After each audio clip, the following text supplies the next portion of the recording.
see some light. I'm in some kind of a chamber. Does tile work? Slime! What? It's a river of slime! There's gotta be 25,000 gallons of it! It's flowing through here like a river!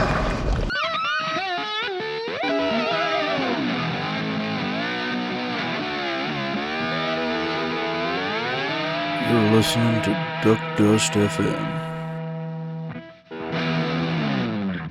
Merry Sludgemas, everyone. Unbeknownst to me and most people, today was the day the proverbial floodgates at Lucasfilm were opened, and the future of the zombified studio was on full display for the formerly adoring public to judge. And judge we did. Leslie's incredible.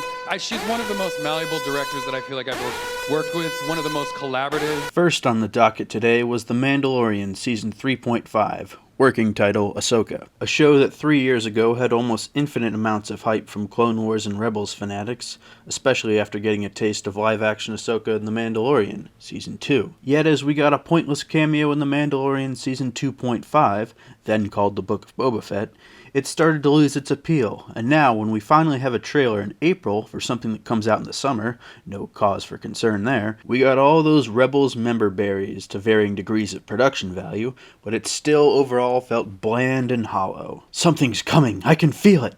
What, you might ask? Another season of Ahsoka in 2025. This is just the hype season. The style looks like it's live-action characters in an animated cartoon, and how many goddamn Inquisitors or whatever are still alive at this point? And how many times can you retcon bullshit into your weak story before you have nothing to stand on because you erased it all? Perhaps it is time to begin again.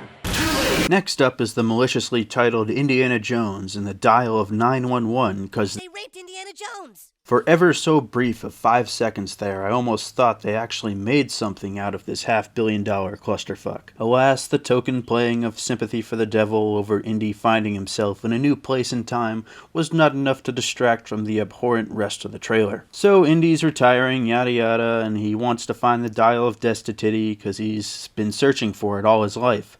Kind of like Kathleen Kennedy for respect from her peers. And it's magically on the train, and Phoebe Waller-Bridge is just there being annoying. No, like, really annoying. And then I stole it.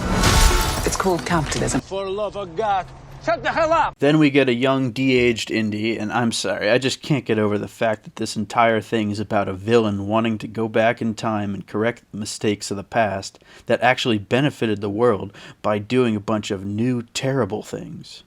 Ring a bell?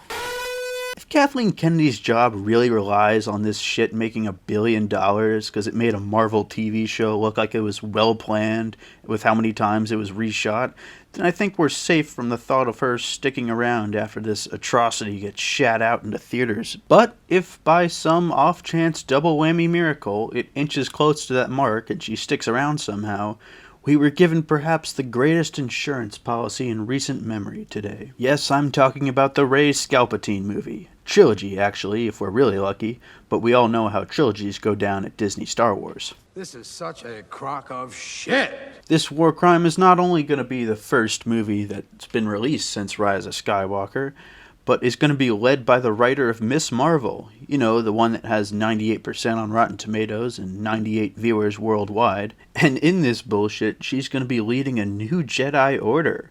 Hopefully following in the footsteps of her self-adopted father and grandfather, so there can't be any spin-offs. Also announced to no fanfare was a Dave Filoni movie about the High Republic, allegedly, and a James Mangold movie. Might want to reconsider that after Indy 5, Disney. Time keeps on slipping and the days get darker, and it's fun to laugh and mock the current state of Lucasfilm, but like every true fan of these franchises, I don't want them to suck, because I love and care about these movies and characters. At least before they were all, well... Please turn around, Disney. Better yet, sell it to someone who will. Fucking like and subscribe for duck's sake. The Duke.